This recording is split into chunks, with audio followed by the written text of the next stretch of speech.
тулаан ингээл жингийн тулаананд өвчтөе явагддаг. Гэхдээ яг албан ёсны бүр чансаагаар тамирчтай 90-ийн жагсаагаад энэ тамирч ингэж чансаагаа ахиулж энэ оноо цуглуулж ингэж чансаа ахиулаас тийм одоо тэр шансаа тогтоох тийм цензур байна уу? За тэгэхээр олон улсын одоо холбоо юу шүү дээ.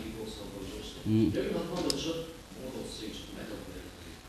Тийм тэгэхээр энэ дээр бас ярихад нэлээд дэлгэрэнгүй ярих хэрэгтэй болно л да. Юу гэхээр 1974 онд дэлхийн кикбокс холбоо байгуулагдаад 1974 онд анхны дэлхийн аварга зохиогдсон түүхтэй. Улмаар 2006 онд олон улсын спортын холбоо болон Азийн олимпийн зөвлөл дэлхийн кикбоксing олон спортын холбоодоос нэг л спортын холбоог албан ёсны холбоог зөвшөөрсөн байгаа. Тэр бол одоо WACO World Association Kickboxing Organization гэж Итали төвтэй ийм холбоо байгаа.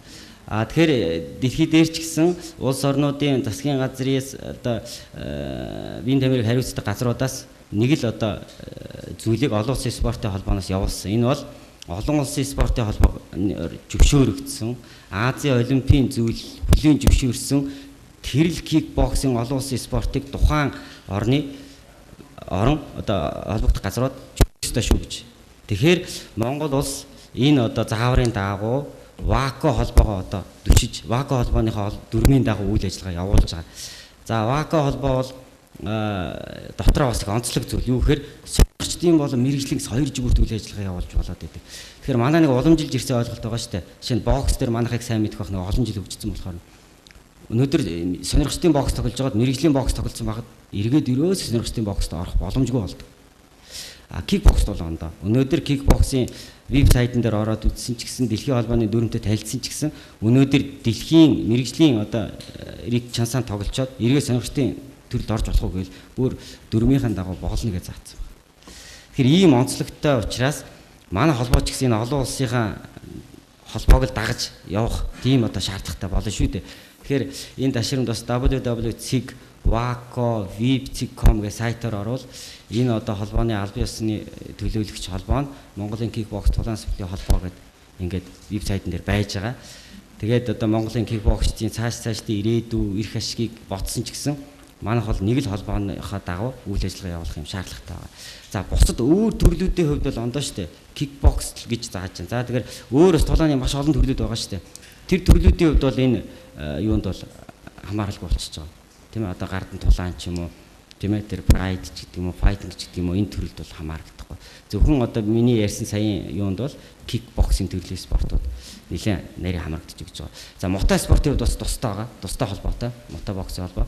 Мотобоксын холбоо IFMA болон WMC-г олон улсын спортын холбоо Азийн олимпийн зөвлөлөөс хүлээж зөвшөөрсөн байна. Ерөнхийдөө бол энэ сүүлийн жилүүдэд гарсан одоо энэ тулааны спорт гарсан томоохон өөрчлөлтүүдийн нэг бол кикбокс болон мотобоксын спорт Азийн олимпийн зөвлөлөөс зохио явуулдаг Азийн наадмуудын албан ёсны хөтөлбөрт багтсан байна. Энэ бол одоо үнэхээр одоо томоохон ололт. Жишээ нь намайг одоо тамирчин байх үед ийм сайхан боломж олддгүй байлаа шүү дээ. Бид нарт Азийн наадамд оролцох, Азийн тулааны наадамд тоглох тийм боломж ерөөсөө олдоогүй. Тухайд ягаад тэгэхээр олон улсын спортын холбоо болон Азийн олимпийн зөвлөл тухайд кикбоксыг зөвшөөрөхгүй байсан. Энэ сайхан үйл явдал 2006 онд тохиолдсноор монголчууд 2007 онд Макао зохиогдсон Азийн танкны спорт 2 дугаар наадамд кикбоксинг төрлөөр оролцсон. 2009 онд Азийн танкны тулааны спортын анх дугаар наадамд кикбоксинг төрлөөр оролцсон. За одоо 10 хэдэн хоногийн дараа Вьетнам улс зохиогдох Азийн танкны спортын 3 дугаар наадамд бас кикбокс болон мотобоксинг төрлөөр оролцох одоо бэлтгэл сургалт хийж байгаа. Ийм л одоо байна. Тийм. Тэгэхээр энэ олон улсын спортын тухайн одоо дэлхийн болон олон улсын спортын холбооноос заавар гаргацсан байдаг. Тамирчдын чансааг яаж гаргах вэ? Яаж одоо мэдүүлэх вэ гэдэг. Тухайн үндэсний гэдэг юм уу? Улсын хэмжээний одоо юу гэдгийг чансааг бол тухайн клуб доожо гэж ярьдаг. Манайхад доожо гэж ярьдаг. Тухайн клубийн холбогдох нөхдүүд үндэснийхээ холбоодод гаргаж ирэх хэрэгтэй. Жил болгоо. За манай хөнгөн жингийн тамирчин гэдээ баял да жишээ. Энэ тамирчин бол тэдэн онт өрсөн, тулаан тэд орсон, ялсан гэдэг мэдээлэлээ нэгдүгээрт холбогдох үндэсний холбоод өгсөн байх хэрэгтэй. Үндэсний холбоо тэр мэдээллийг хүлээж аваад чансааг тодорхойлох хэрэгтэй. Чансааг тодорхойлоход маш энгийн дөрвөн зүйлийг авч үздэг. Нэгдүгээрт тухайн хүний жин, тухайн хүний нас, тухайн хүний тэмцээнд орсон туршлага. Энэ гурваар статистик гаргадаг. Өөрөөр хэлбэл хэдэн жил хичээлсэн, ямар туршлагаа хэдэн тулаан байна. Жишээ 3 тоглосон хүн бай гэж одоо 3 ялсан хүн. 3 тоглосон 3 ялсан 2 ч адилхан болж байгаа. Нас чухал, нас байх хэрэгтэй. Гэхдээ тийм статистик гаргадаг. Яг энэ дүрмээр олон улс тусчаансаа гаргадаг. Тухайн үндэсний холбоод олон улсын мэрэгжлийн холбоотод яг хөө жил болгон статистик гаргачих ёстой судалгаагаар. За манай ийм тамирчин байна, тэд яллаа, эд яллаа. Энэ одоо судалгаагаар бас дэлхийн болон олон улсын холбоо чансаануудаа гаргаад явдаг. Ийм л энгийн одоо дүрмж байна таа. Яг манай юу гэдгийг Монголын одоо кикбоксыг чансааг тодорхойлоход хэд хэдэн хүндрэлтэй асуудал бол байдаг. Нэгдүгээр би түрүү хэлсэн манай тэр спортын холбоодууд одоогоор төрийн бус байгууллагын тухай хуулийн захирагдж байгаа. Тэгэхээр тэр төрийн бус тухай хуулинд юу гэж заасан байна гэхээр би түрүүн бас давтагдсан ижил төстэй холбоод нэр давхцааг бол хичээж болно гэж. Тэгэхээр энэ дүрм маань энэ одоо юу гэдгийг нэгдсэн чансаа гаргахад маш хүндрэлтэй байгаа. Яагаад гэвэл холбоо олгон одоо тэр төрийн бус байгууллага өөрийнх нь чансаа гаргах тэр эрх нь хуулиар олгогдсон байна шүү дээ. Тэгэхээр манайх юу гэдгийг зөвхөн манайх гарганаа гэсэн энэ одоо юу гэдгийг монопол эрхийг одоо юу гэдгийг хууль бусаар авах боломжгүй байна. Тэгэхээр манайх бол өөрийнхөө дүрм, өөрийнхөө хөтөлбөр, өөрийнхөө олон улсын дүрмийн дагуу үйл ажиллагаагаа явуул. Тэгэхээр манайх жил болгон өөрийнхөө холбоодын бол чансааг бол гаргадаг. Цөөхөн хитэн тамирчид байгаа шүү дээ. Эднэрт гаргахад бол маш энгийн.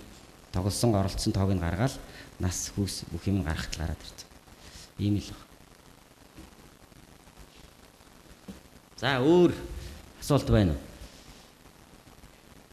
За өөр асуулт байхгүй бол тэгээд манайхан тэлэх ярих юм юу байна вэ? За өөр асуулт байхгүй бол ингээд дуусгая. Тэгээд эцэст хэлэхэд энэ Монгол улсад одоо анх удаа гэж зохиогдож байгаа Height Max 2009 гэж энэ мута боксын хаз тулааныг ирж дэмжээрэй гэж хэлье.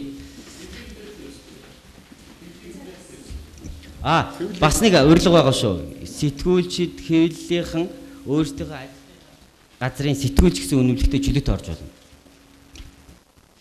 Мишель үг мэднэ гэнэ. Аргентины жишээ баг өрсөлдөх хэрэгтэй боллоо. Шахан Гран-приг